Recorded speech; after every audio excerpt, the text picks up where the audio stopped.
Hi, welcome back to the garden. I was waiting on you to do this tour, and while I was doing that, saw some leaves that need a little tending on the tomatoes. Here's the thing, if you're not going to prune out the suckers and you're going to let these get thick, some of this understory, some of these older leaves, they're going to start browning out. So make sure you get in here and clip those out. Remember, we're growing fruit, not leaves. The plant's not hurt. These are just older leaf sets. We want to make sure we got plenty of oxygen going through here. And this is pretty thick, and then we had the rain on it. So that tends to happen to some of these leaves. And there you go, you open this up just by removing some of the older foliage. Now it opens it up, it's got a little air circulation. You can see all the tomatoes that are going on down in here.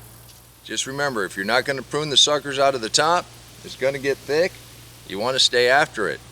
If you do that, can anybody say salsa time? Sorry about the impromptu tomato lesson. Let's go ahead and see if anything sprouted today. Now Riley came out here with us yesterday and we found the beets had sprouted. Let's just make sure we got plenty of water on them.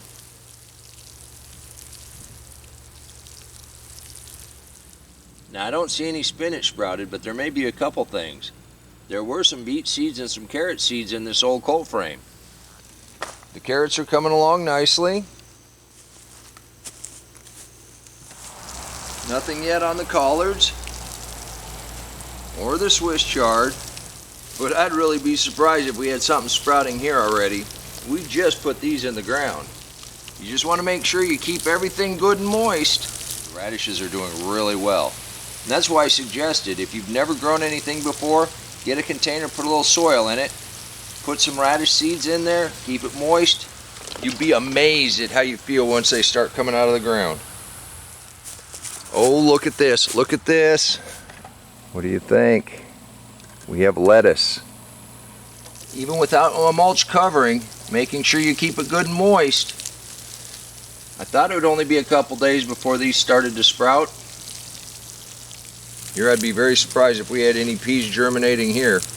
We just got these in the ground also. At this stage, you do not want your peas to dry out or they will not sprout. And then of course our turnips, which haven't been in the ground long enough to sprout, and our cilantro.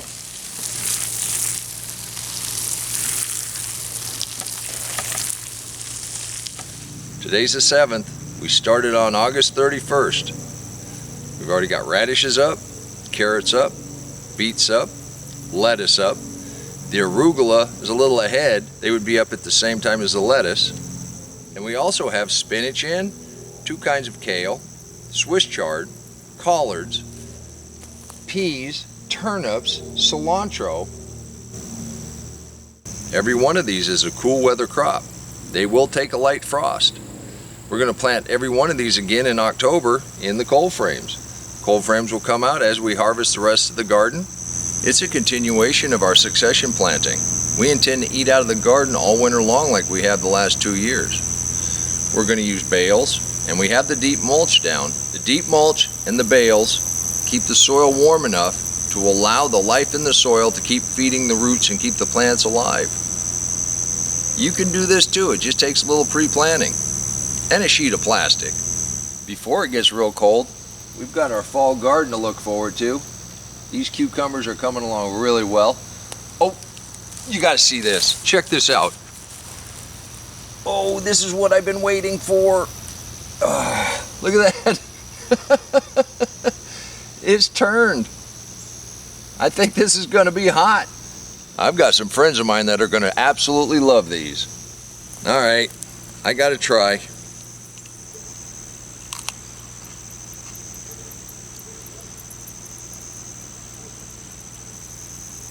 Wow, that's sweet. I thought these were supposed to be hot.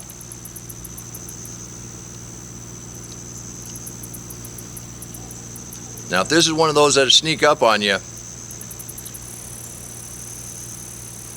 that is great.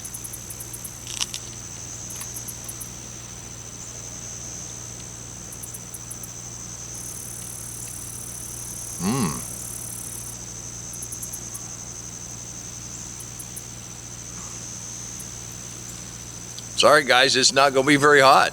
This is absolutely delightful.